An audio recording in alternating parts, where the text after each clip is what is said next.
哇！又嗌晒又爭啲走光，究竟想拎啲乜嘢呢？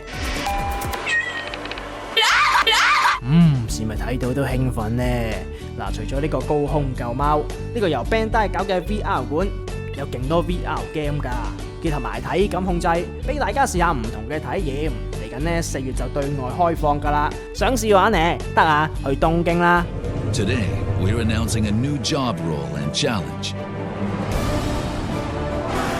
如果真係去開嘅話，順便試埋 Pokemon Go 啦。你知道啦，淨係開放俾日本試玩啫嘛。最近仲有 beta 片流出添啊！今次係應該自己個樣自己揀嘅，訓練員可以升呢㗎，暫時最高50 level，越高嘅等級就可以捉到多啲嘅小精靈。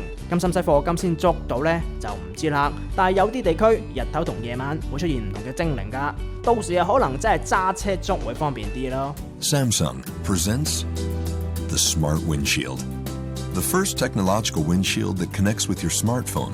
駁咗電話就可以睇到 Google Map， 聲稱視線唔使離開路面，都可以睇到晒手機嘅資訊。但係呢個玻璃咧，暫時仲係概念產品，未正式投產㗎。換生活，樂科技，Unwired HK。